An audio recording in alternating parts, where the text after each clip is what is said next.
You love podcasts, the stories, the laughs, the unexpected turns.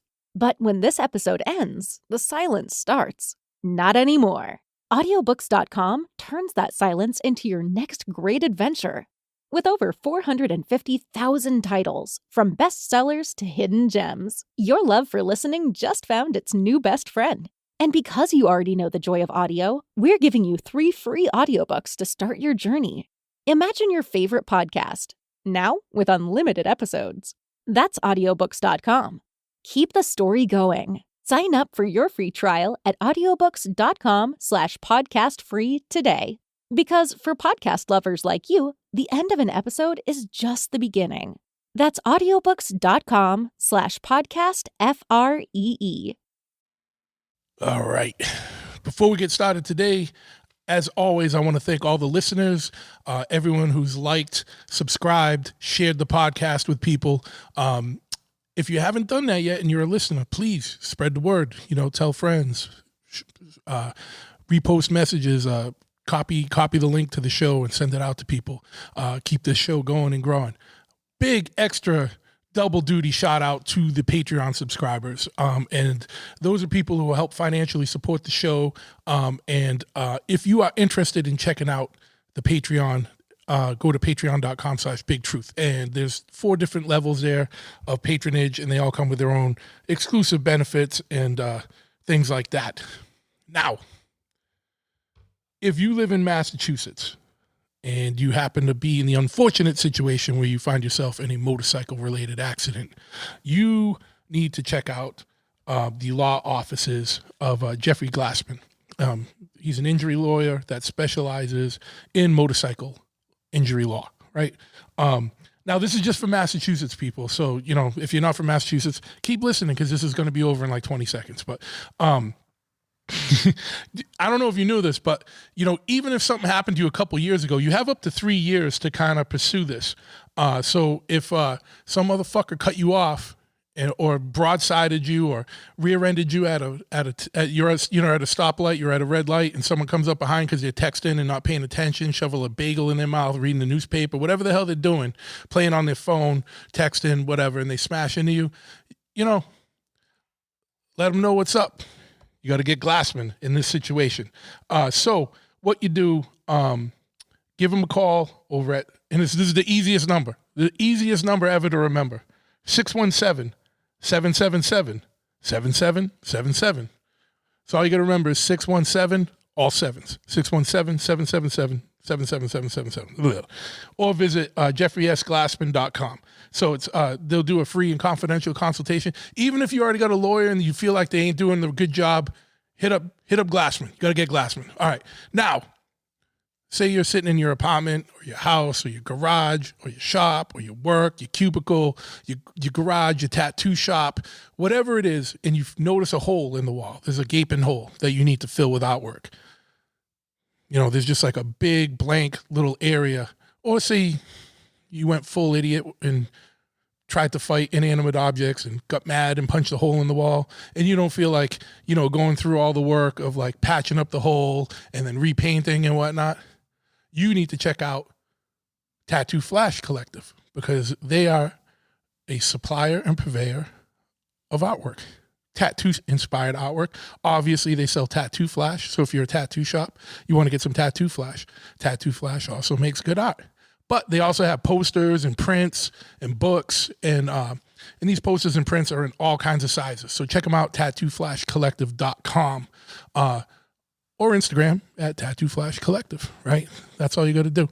If you are in the New England area and you have a motorcycle that you need to do some customization to, or some service or some repair, or just basic ass service, or you need some audio, or you want to beef it up a little bit, get some speed work done, some motor work done, you need to check out my shop. It's Chop Ahead, which is www.chopahead.com. If you're outside the area, we're located in 13 County Road, East Freetown, Massachusetts. Full service brick and mortar motorcycle shop.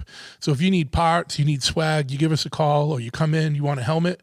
We're one of the only Simpson dealers in like New England, I think. I mean, definitely one of the only ones in Massachusetts. You can come in and try some Simpson helmets on, or whatever else. We carry Biltwell, we carry Daytona for helmets, Bell, all kinds of stuff. So come on in. You can walk in, you can feel things, touch things, ask us questions about parts. Don't take a guess. Don't do the Amazon buying gray fucking, sorry, gray market kind of bootlegs and whatnot. Give us a call. Support a local independent brick and mortar shop. Now, whether you need an oil change or a full custom motorcycle built, we do it all. So check us out. If you're not in New England, you can go on chopahead.com, order some swag or parts. Give us a call. We're set up with every distributor, so we can drop ship a set of pipes to you. So if you live in Texas, I can have them drop ship from the Texas warehouse. So you might have that stuff the next day. All right. So just give us a call. Let us know what you need. We'll tell you if it's in stock and if we can get it. All right. But, as long as it's in stock and available, we can get pretty much whatever you need. And if it's not in stock, that's beyond our control. You need to contact the manufacturer and yell at them. All right, but 508-995-6764, www.chopahead.com, spelt in the most masshole of ways, which is CHOPPAHEAD.com. Obviously, if you want more information about the podcast, check out bigtruthpodcast.com. And just a friendly reminder, the store link is active, so you can get some nice summer apparel and swag. Go to bigtruthpodcast.com, hit on the store link, and it'll bring you over to our merch fulfillment site. And there's all kinds of funny things there. You'll notice the banner in the background on the podcast today if you're going to look at it live. So yeah, that's the other thing. Don't forget. I know a lot of you just listen to podcasts like me, and you do it on audio, whether it's on Spotify or iTunes or Apple or whatever, or Apple Podcasts, or Android or whatever. But if you want to see the video component, you can go to YouTube and subscribe to the Big Truth Podcast YouTube channel. I think it's just at the Big Truth Podcast on YouTube.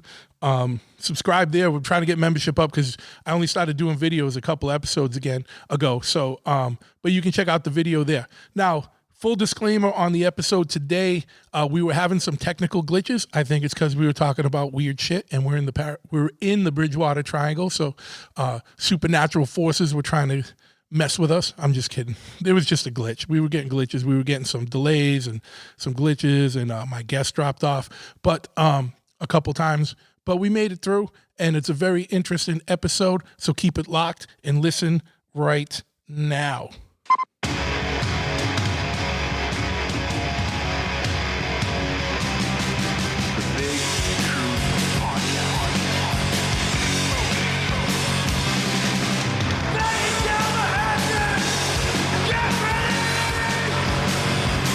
Ignition sequence start. 6, 5, 4, 3, 2, 1. We have a liftoff. All right. Once again, I want to thank you for tuning in to this episode of the Big Truth Podcast. And today I'm with my man, Harry, who is out in Brockton, Mass, and is part of the Bridgewater Triangle Paranormal Investigators. And if you that have listened, for those that have been listening to the show, you've heard about the Bridgewater Triangle kind of a few times with like Chris Pittman and other podcast guests. We'll dive a little more further into it tonight with Harry here. And I want to formally thank you for coming on today, Harry. How you doing, man? Good, very good. Good. We're getting a little weird delay, everybody. So if just deal with it. Hopefully that'll work itself out as we go along. But just for the listeners out there, just kind of hold in and we'll see what we can do with that. But Harry, why don't you give a little bit of background about who you are and how you got into investigating, the paranormal and specifically the Bridgewater Triangle, and then we'll talk a little bit about your group after that. But let's just hear a little bit about you and your journey into this. Well, it all started when I was 14 years old, and this was back in 1996. Me and my mother got divorced from my father. We had to move in with my grandmother, and she lived on the west side of Brockton, which, by the way, Brockton is right inside the Bridgewater Triangle. I met this kid named Troy. He was a childhood friend of mine, and we used to ride our bikes all around the old neighborhood. One particular area where we used to love to ride our bikes was behind Brockton High School. There used to be old quad trails over there. They're all filled in now. But one day we were riding our bikes up and down the old trails, And we got off our bikes. We started chit-chatting. And I noticed Troy, he looks up in the sky and he goes, "Oh, shit." And he runs and he hides into the tall grass. And I'm thinking, what is it that he sees? All of a sudden, it sounded like a car driving on all four flat tires. The wind started to pick up. The tree branches were blowing like crazy. I could feel the winds. The tall grass and the marsh was blowing like crazy. I turned around, and from Belmont Street, there was this huge, huge bird flying towards me. And it was probably about 3 stories up. And I was thinking to myself, oh God, this bird is massive. I hope he doesn't become warm and scoop me up and carry me on his way, because this bird was large enough to do that. It was flying closer towards me, and it looked old. It had patches of fur. It looked like, it was like brown, worn out suede. It had like knotted up fur. It had cobwebs in the fur. It had twigs caught in the fur. So you could tell this bird was, crashing through the trees. This bird was massive. As it flew over me, the fur that it had went everywhere. Picture like a cattail that you pick up in the marsh and you rip it open, all the cotton, the fur that goes everywhere. That's what it was like. My friend Troy, he came out of hiding and he's like, "Hey, did you see the size of that bird?" And I'm trying to be the calm, cool, collective one. I'm just like, yeah, I saw it. I knew we weren't in any danger, even though, I was kind of relieved that it. 1 second, it's going to start over. So you had dropped out for a second, and then you came back. So sorry about that, but to everyone, Okay. the listeners. But I heard you. The last thing I kind of heard you say was the bird was like. So this is a thunderbird you're probably talking about, right? Just to kind of clarify that to get through. But you said there was a huge bird, Yes, and you could tell that it had been crashing through the trees by the debris and whatnot that was on the bird, and then your buddy said, "Hey, did you see the size of that bird?" And that's when you kind of dropped out right after that. So if you want to pick up from there. so he was telling me, he goes, "Did you see the size of that bird?" And I'm trying to be the calm, cool, collective one. So I'm just like, yeah, I saw it. I knew it wasn't going to bother us, even though I was kind of relieved that it flew away. Yeah. It flew south going towards the Hockomock Swamp.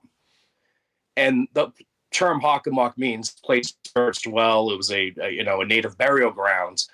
I never heard of the Hockomock Swamp or the Bridgewater Triangle when I was 14 years old. So I went home. I told my mother, and of course she thought, because I was a small child, that any bird would look humongous in the sky. So me and my friend, we kind of brushed it off. We thought maybe it was just like a rare species of a condor that we just never studied before in school. We actually forgot about it. He ended up moving from the old neighborhood. I did as well. I forgot about it for many, many years. In 2007 now, and I was a skeptic. I was a skeptic person with the paranormal. But in 2007, my buddies would tell me about this abandoned tuberculosis hospital in the town of Hanson. Yep. And they were saying that they read online that it was haunted. So we drove up there. We snuck in because there was no trespassing. The police didn't want you there.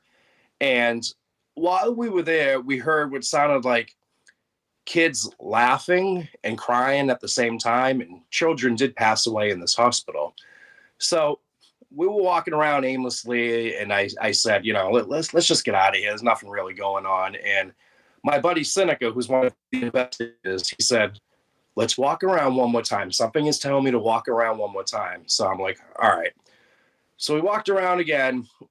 We get to the main entrance, and he's up ahead, and he stops, and he goes, "Did you see that? Look." And I looked over, and there was this white silhouette of like a figure floating towards the main entrance.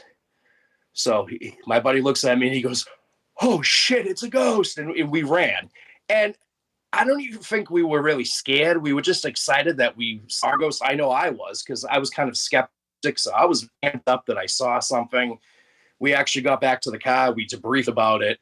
And for the longest time, that was the go-to place on a Friday night when we were bored.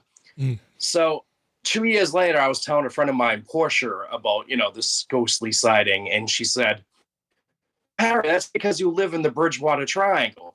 Now, she was under the impression that he is inside the triangle, even though it's not. And I said to her, what did you say? What is this Bridgewater Triangle? And she said, Harry, you lived out here how long? I just moved to the state and already I know what the Bridgewater Triangle is. You don't? I said, no, what is it? And she started telling me about this, triangular region that's a hot spot for paranormal activity. And she was saying that people have seen UFOs, Bigfoots. And right away, I'm just like, oh, okay, sure, Portia, whatever, Bigfoots, okay. And she goes, no, Harry, it's true. People have seen Thunderbirds right in Brockton. The second she said that, I'm like, wait a minute. Yeah. What did you say, Portia? Did you just say Thunderbird? And she goes, yeah, Harry, people have seen big, humongous birds flying around in the sky. And I said, oh my God, I'm remembering when I saw that when I was a kid. So she started to research into this region. She started, having me read it on her desktop. I actually went home and was doing some research on it. And I always now had an interest in the Bridgewater Triangle. As a matter of fact, in 2010, we hooked up this group called the Bridgewater Triangle Paranormal Society. The group kind of disbanded. And, just throughout the years, we were out there, not really in the hot spots. But we actually one time tried to look for the Hockomock Swamp. We were under the impression it was just, a trail in the woods in West Bridgewater, and we couldn't find it. I actually stopped into the West Bridgewater police station to ask about it, and they said, you're inside it right now. This was all swamp at one time. And I said, well, isn't there some trails to walk, like a nature walk? And he looked at me and he said, nope, sorry about that. Now there's many trails, but they didn't want outsiders coming and possibly getting lost in the swamp. So he told me, no, sorry, nothing out here. So I got back in the car, told my friends, oh, well, that's a bummer. A girl named Valerie told me about a section in West Bridgewater. We actually went out there. She showed me around, and we were walking down the trail in the Hockomock, and we heard what sounded like native drums beating. And I'm like, oh my God, this is freaky. Let's go check it out. And she goes, no, Harry, let's just go back to the car. She was scared. And like I said, throughout the years, we just poking around, walking around, going to some creepy looking cemeteries. We were in a cemetery in Brockton, and it was called Cavalry Cemetery. And me and my buddy Seneca, we were walking around, and I look over and I see this black shadow running towards me. And immediately I thought it was a person. Maybe they were out there looking around the cemetery. They thought they seen a ghost. So it stops and it ducks down behind the tombstone. And I'm thinking, oh, maybe he thought we were ghosts. So I kind of walked up to the tombstone to say to him, are you all right? And I looked over and he was gone. And I looked at my buddy and I said, did you just see what I saw? And he goes, yeah, I did. That was creepy. So it was amping me up more to really start investigating this triangle. So it was during COVID. We were bored. And I said, you know what? Why don't I get some equipment? We'll go out there. We'll start a YouTube channel. We'll start, investigating this triangle. So it wasn't until 2020 we were really boots to the ground now investigating all the hot spots out there. Yeah. So you had a few experiences, a Thunderbird, which is very, a rare experience. Just going back to that 1 second before we even move on, if you had to kind of just guess, and I know you saw it when you were a kid, but if you had to guess at the wingspan of that bird when you saw it, what would be your closest guess on something like that? Each wingspan was probably larger than a 78 Lincoln Town Car. Picture a raised ranch house. Yeah. It was probably wider than that. That's insanity. So it was huge. And it was there's been many people that had. Oh, sorry. Go ahead. Sorry. We have that delay, so we'll work with that. But I didn't mean to interrupt you. There's been many people that had Thunderbird sightings in the Triangle, but they're described what looks like to be the size of a turkey vulture. Yeah. I know one time we were driving on Bay Road and we saw this big bird in right on the road, and it extended its wings, and my friend was like, holy shit, look at that bird. And he flew up into Wheaton's farm and he goes, Harry, quick, grab your camera. There's your Thunderbird. And I'm just like, no, Paul, that's not it. The one I saw was much bigger. Yeah. What sounded interesting about the one you saw when you were a kid was that it like sounded like it was like moving wind, like it sounded like a plane or something coming in. It wasn't like a bird in flight. Like this thing was like messing with the environment, like smashing trees and like making like almost like, you know, I don't know what the word for it would be, but something that big swooping in. You're hearing that, like, and you don't ever hear that with just a bird, even a large bird of prey. That's a whole different situation, especially if it's got wings like the size of a 70s Lincoln Continental. You know what I mean? That's it's like 10 feet each wing almost. What was weird about it? Yeah, what was weird about the Thunderbird? It was very in sync. It never changed its altitude, its course, nothing. It stayed on one course. It actually made eye contact with me. It was very in sync, but it looked like it didn't belong there, let's just say. Yeah. And so then, later on, you saw some kind of ghost or apparition in the abandoned place, and some kind of shadow figure coming at you, and you heard drums in the forest. And you're not the first person I've talked to who's talked about hearing like kind of native style drums off like in the distance when they're in the forest or in the swamp. So that's definitely a common kind of occurrence. During COVID I was hiking the Freetown Forest every day, and I'm lucky or unlucky in that I've never had any weird experience. You know, you just find weird stuff like that is man-made, like people drawing pentagrams and all that stuff all over the place and whatnot. But yeah, so then, you know, you have a series of events, and then it sparked you into more getting into actively investigating. So how did you go about doing that? Like, what kind of research did you do to find out even kind of like what to do for investigating, and like what equipment to use and things like that? Like how did you kind of jump into that with your friends? I asked a lot of old school investigators the best equipment to get. And, you know, you'll see on our YouTube channel, we use a lot of props like REM pods, laser scopes, laser grids, stuff like that. Those are all props. They can be accurate based on the right time, right circumstance. But the real deal paranormal investigating tools are night vision cameras, thermal cameras, EMF meters, not K2 meters because they're inaccurate, and, digital recorders. Those are all tools that were focused in a different field that you adapt into the field of paranormal investigations. Like, for example, the EMF meter. It's made for, people to measure the EMFs underneath the high tension lines. But you adapt that into the field of paranormal investigations because it said that an entity will give off, an electromagnetic field. Another good example, the thermal camera.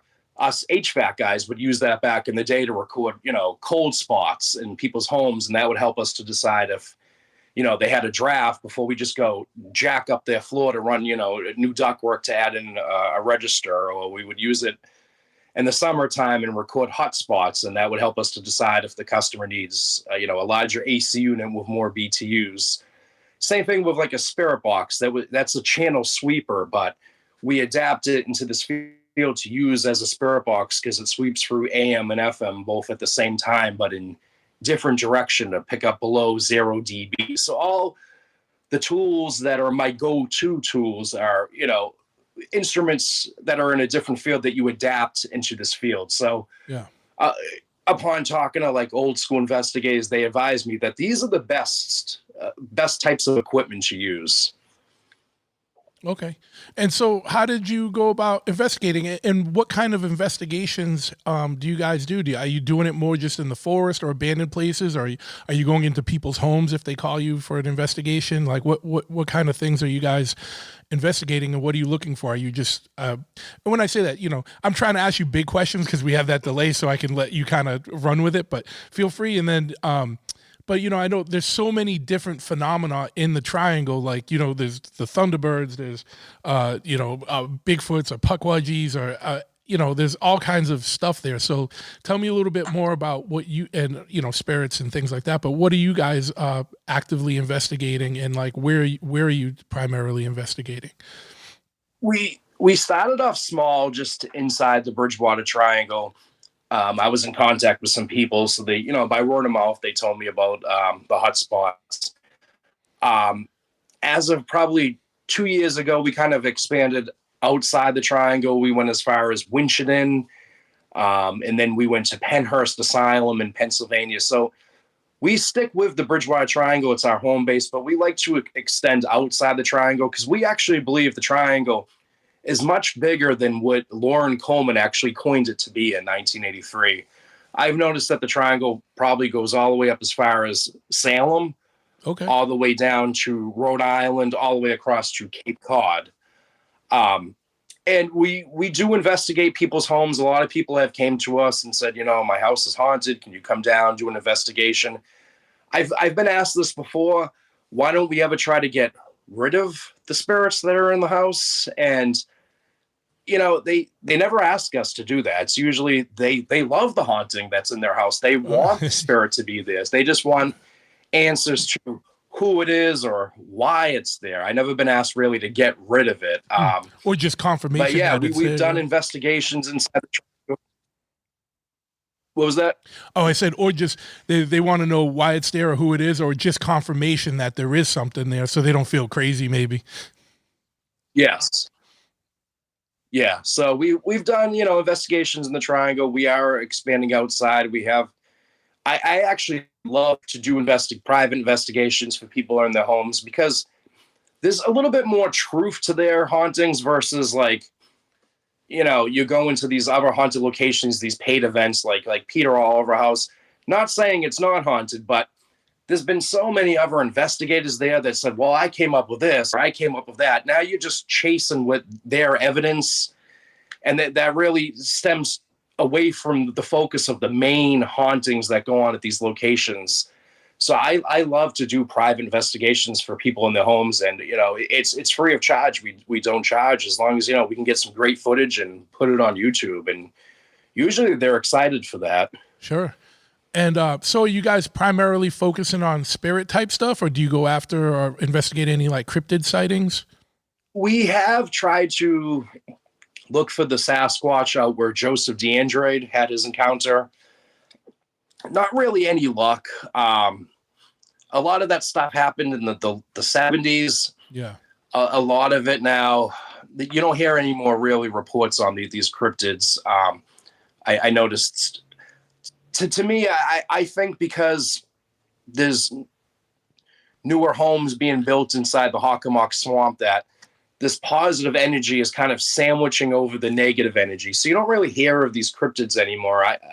Through my research, I've noticed that my Thunderbird sighting in 1996 was the last sighting ever. Okay. So we mainly focus just on, ghostly encounters, black shadows, stuff like that. Okay. What's some of the and I know you've done like some documentary work and outside of just like your regular videos and whatnot. If you care to talk about some of the more interesting cases or some of the most compelling cases, that you've encountered when you've been out there doing your thing, I'm sure people would love to hear about that. That's the interesting stuff right there. We actually are working on a documentary right now. It's called, and he changed the name of it. He just posted it to my Facebook. Cursed Echoes, I think it was called. It was a working title, Paranormal New England. It's by Total Disclosure Productions, a film by Tyler Roberts, and it's a a 3-part documentary. It's on Dudley Road, Salem. The third part was on the Bridgewater Triangle, and I helped co-direct it. I also appeared in it.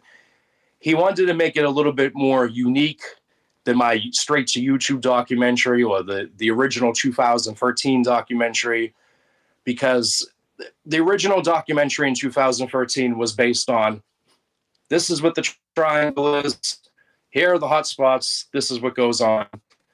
Some people loved it, some people hated it. They wanted to see investigations. I know the producer Aaron, and I'll probably chop his last name, Codex. He actually stated to a girl that it was kind of a relief not to do investigations. It stemmed away from the typical, like Ghost Adventures show. So when I made my YouTube documentary, we did just that. We focused on what goes on in the triangle, newer hotspots. We also provided, investigation clips inside the triangle, hence the name Inside the Bridgewater Triangle. So Tyler wanted to do his documentary a little bit more different, make it a little bit more unique. One of the places that we went to in the triangle for his documentary was the Josiah Keefe house, which actually, this house wasn't available during the original documentary. It's the oldest house in Easton, and it was built in the year 1717, before the town of Easton was actually inhabited. The story behind it is Reverend James Keefe. He was the first reverend in the town of Bridgewater, and it was said that he actually housed King Philip's son and wife and spared them from being beheaded during King Philip's War. Some say that he, shipped them off into slavery. The natives say no, he sent them to Nova Scotia to be free. But his son, Josiah Keefe, now, they were herding cattle back and forth from Bridgewater to Easton. So Josiah Keefe built a corn crib in Easton. He lived in there while he was building the Josiah Keefe house, finally done in 1717. His son, Josiah Keefe Jr., he was the lieutenant in the militia for the Revolutionary War. George Washington was helping train the militia at Wheaton's Farm, right next to the Josiah Keefe house on Bay Road. Bay Road had a lot of taverns at the time where the soldiers would stay at. A lot of soldiers stayed at the Josiah Keefe house. George Washington himself was inside the Josiah Keefe house. They went to go answer the Lexington alarm. They marched right up Bay Road. Unfortunately, they were late. When Josiah Keefe came back, he owed a lot of debt. He had to sell off large chunks of land, a lot of mills. He's had to sell to the Oliver Ames family. He freed the last slave woman in Massachusetts that was living in that house. The town wasn't very happy about that. And then he ended up taking his own life. He shot himself in the head in the bedroom. Now, there's been many other family members who have lived there. The Williams family lived there in the 1800s. Abigail Williams, she was either 16 or 17 years old. She died of, I think, tuberculosis. And the last family that lived there was the DeWares, and Melanie DeWare, Scott DeWare. They both died of cancer a couple years ago. So my buddy Justin from New York actually moved into that house. And I was talking to him for a good year, and I didn't even know he was living out here in Massachusetts. He said that he was the first person to look at this house, this historical home, and he was the last person. He said nobody wanted to buy it because a lot of things you can't change to the property if it's a historical home. Yep. So he moved in, and he said that he's been experiencing all kinds of paranormal activity, footsteps, doors opening and closing, disembodied voices. He said that he brought in a woman into the home, and he was explaining about all the hauntings that go on. And as he was explaining it, the chandelier, the light bulb burst. The woman said that she felt her hair get pulled. We think it's Abigail Williams. She's a prankster. So He called us to investigate. We investigated that home 2 times, and we picked up EVPs. So definitely he is hearing disembodied voices. One of the EVPs was when my friend, he was opening one of the drawers. You can hear an EVP, a voice saying, "Close the drawer."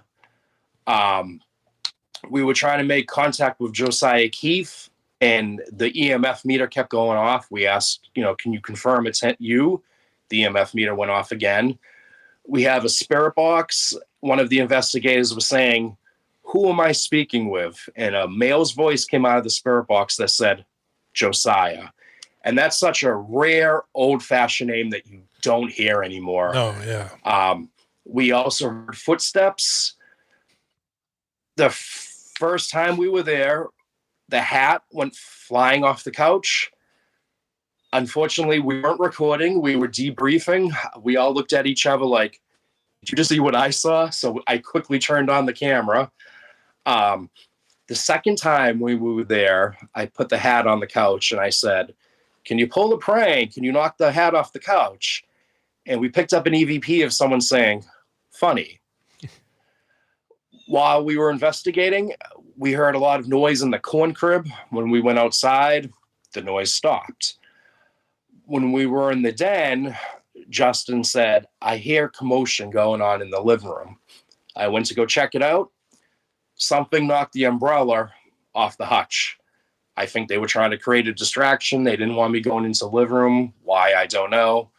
But it's definitely an historical home. It's definitely very creepy. So when we were filming the documentary, we stayed there. We did an investigation on the house for the documentary. I actually got the chance to spend a couple minutes alone in the house. Let's just say something really creepy happens. You'll have to watch the documentary to find out, but it was definitely worth the experience for me. Definitely. Yeah. So it sounds like a lot of ducks were in a row on that, with the stuff you caught digitally, whether it was from like the spirit box or EVPs and stuff. What's your take on, I know some people, there's different things like that, with EVPs, well, like, what's your take on what that actually is? Do you think that's them communicating or talking, or do you think, what do you, like, what's your take on what that is? Like I said, I'm a skeptic person. Even sometimes when I get a lot of good evidence, a week later, I might say to myself, well, what if it's this? What if it's that? Yeah. But I always think the EVPs that we catch, I always say to myself, how do you explain that, though? And that's what makes me not a skeptic.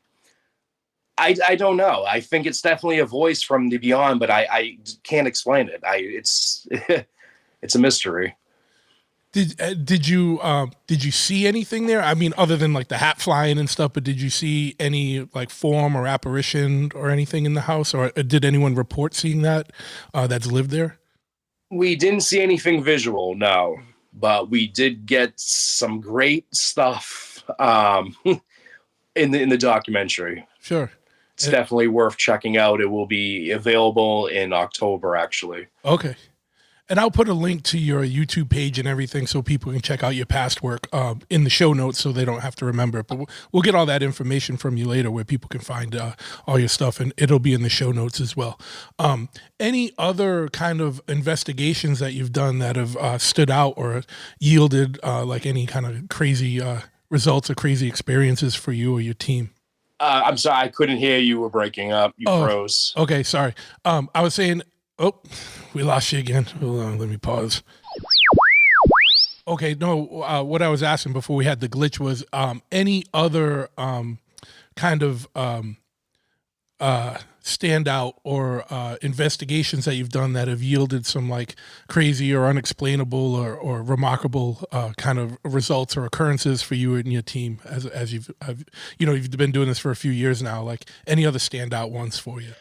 Yeah, one particular time, it wasn't really like a bizarre experience. I didn't really experience it, but another team member did. It was at Anawan Rock, and Anawan Rock is where Chief Anawan was captured by Benjamin Church. everyone thinks that the war, King Philip's War, was over once, King Philip was shot for his heart. They were still gathering natives and shipping them into slavery. August 28th actually marked the official end to King Philip's War back in 1676 when Chief Anawan was captured. Now, Anawan Rock has a lot of hauntings. They say, there's been reports of phantom fires, Native Americans dancing in the woods, which, by the way, we did hear heavy footsteps when we were there. And we smelled this weird musky smell, almost a skunk, but not. And a lot of people that smell this, they say there's a follow-up to a Sasquatch sighting. However, when we were there, it was me, Paul, and his girlfriend, Rochelle. And I said to Paul, let's have Rochelle sit on the bench with the digital recorder right next to her. Maybe these spirits will feel comfortable talking to a female. We'll walk away. So we walked away. We came back, and I said to Rochelle, did you experience anything? Anything happen out of the ordinary? And she goes, no. During the rest of the night, she was acting very strange, like she was out of it. When I went home and I reviewed the digital recording, you hear a voice, a deep voice, very soft, though, saying, chose me. And then you hear Rochelle saying, hi, honey. So Rochelle acknowledged something was there. She obviously heard this being talk to her. But when I asked her if anything out of the ordinary happened, she said, no. And she was acting very strange. We never saw her again after that. She disappeared. We don't even know what happened to her. So not only did she not come on another investigation, she just dropped off you just had no contact with her again after that? Can you repeat that? You broke up again. Oh, I said, so not only did she not come on another investigation with you, she just kind of dropped off the face of the earth? Like, so you guys just had no more communication with her? Right. Wild. Don't know what happened to her. She never said. And this was going back probably to 2020. Yeah, that's wild. She never said anything to you, huh? Going out in the forest or in the swamp, I know one thing that people have talked about experiencing out in there were, and this is getting outside of cryptids or apparitions, but have you heard about or experienced any kind of portal type activity while you've been out and about in the triangle or outside areas?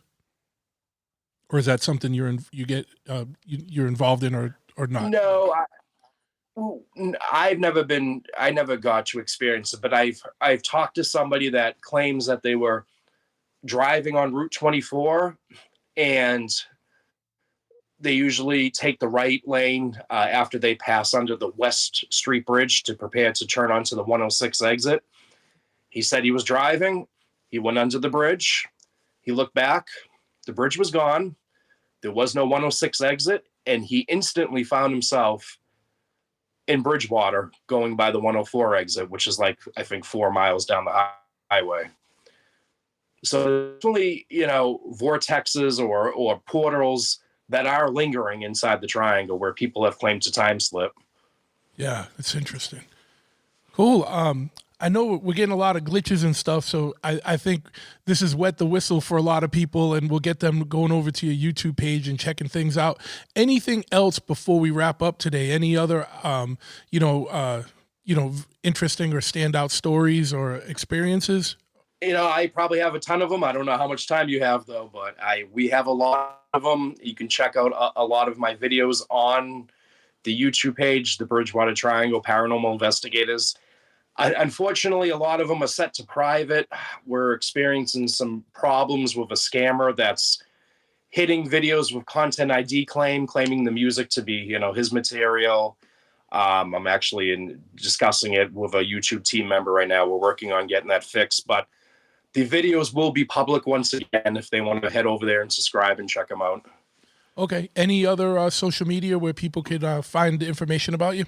If they want to join, we have a big Facebook group page called the Bridgewater Triangle. You'll see the cover photo. It has a red triangle with a ghost in the middle of it. Okay. It's like the ghost face. It almost looks like the one from Scream. Sure. Cool. I'll put those in the show notes, so if someone's driving right now, they don't have to remember that. But you remember when you park and you're looking to get a little like freaked out later, to check out that YouTube page and that Facebook group. Harry, I want to thank you for coming on today. I'm going to shut the recorder off, but I'm not going to hang up. So just stay on for one more second. Grand Canyon University, an affordable private Christian university, is one of the largest and fastest growing universities in the country, offering more than 270 programs online. In addition to federal grants and aid, GCU's online students received nearly $130 million in institutional scholarships in 2022. Find your purpose at Grand Canyon University. Private, Christian, affordable. Visit gcu.edu/myoffer to see the scholarships you may qualify for. Fill your summer with the sun-kissed sweetness of Amigos Refreshers. There's strawberry acai, blueberry dragon fruit, and mango passion fruit, each a tropical delight. So skip the hot coffee and amp up your day with the plant-based natural caffeine and fruity flavor fusions in an Amigos Refresher. These cool thirst quenchers are just $3.99, or there's a mega 32-ounce size for $4.99. Recharge with the bold, fresh flavor of an energizing refresher at Amigos. You love podcasts, the stories, the laughs, the unexpected turns. But when this episode ends, the silence starts. Not anymore. Audiobooks.com turns that silence into your next great adventure. With over 450,000 titles, from bestsellers to hidden gems, your love for listening just found its new best friend. And because you already know the joy of audio, we're giving you 3 free audiobooks to start your journey. Imagine your favorite podcast, now with unlimited episodes. That's audiobooks.com. Keep the story going. Sign up for your free trial at audiobooks.com/podcastfree today. Because for podcast lovers like you, the end of an episode is just the beginning. That's audiobooks.com/podcastfree.